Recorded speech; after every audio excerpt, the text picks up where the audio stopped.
ये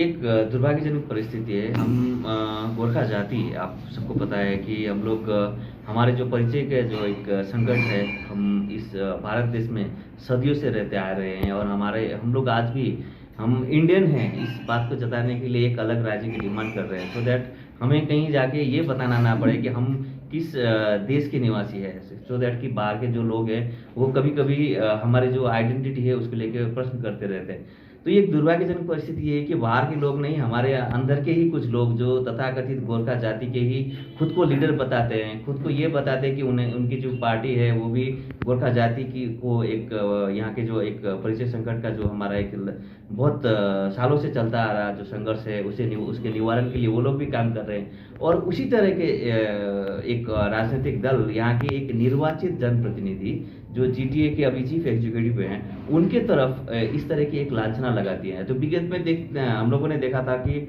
बहुत सारे इस तरह के अपवाद जब आए थे, इस तरह के जब विवाद आए थे, इस तरह का जब लांछना वगैरह लगाए गए थे, तब हम लोगों ने उनका विरोध किया था, मिलकर विरोध किया था। सारे पार्टी एकजुट हुए थे, सारे जाति एकजुट हुए थे। सिर्फ दार्जिलिंग ही नहीं, बाहर के भी आसाम और अन्य स्टेट से भी इस गोरखा जाति के ऊपर जब जब विदेशी का जो लांछना लगा था उसमें हम लोगों ने मिलकर विरोध किया था।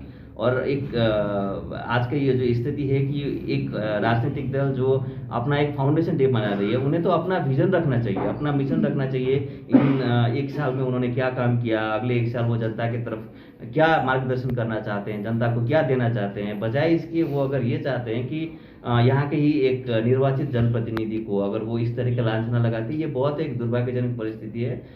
हम आशा करते हैं कि भगवान उन्हें एक सद्बुद्धि दे जल्दी, सो दैट वो भी जनता के लिए काम करने की तरफ एक आगे बढ़े, ना कि अपने जो एक फ्रस्ट्रेशन है इस एक साल में जो एक फ्रस्ट्रेशन के शिकार हो चुके हैं वो, क्योंकि उनके खुद के पार्टी के जो सभासद है, उनके खुद के पार्टी के जो पार्षद है, वो उन्हें छोड़ के जा रहे हैं। तो इस तरह का एक फ्रस्ट्रेशन में लिया हुआ ये एक जो बयानबाजी है, गोरखा जाति को इससे नुकसान हो सकता है बजाय एक पार्टी या एक व्यक्ति।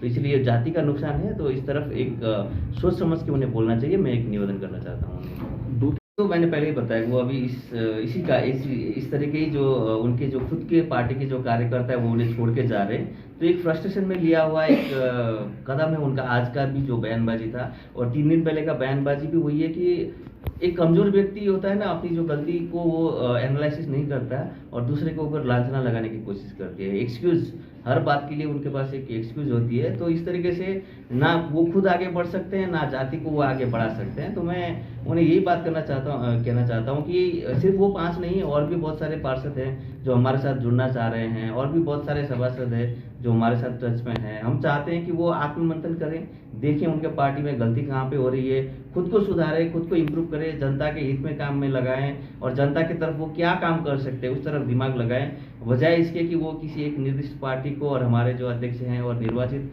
जनप्रतिनिधि हैं उनके तरफ लांछना लगाने के लिए और इस तरह की बेतुकी की बातें करने के लिए। ये तो एक बहुत सारे एक चाइल्डिश एक स्टेटमेंट कहूँगा, क्योंकि 2019 में आपको बताया अजय एडवर्ड जी कहाँ पे थे। 2019 में उन्होंने पब्लिक को एश्योरेंस दिया था कि अगर राजू बिष्ट जी चुनाव जीतते हैं तो गोरखालैंड लेके आएंगे। तो उनके लिए वोट मांगने के टीम में वो भी थे ना।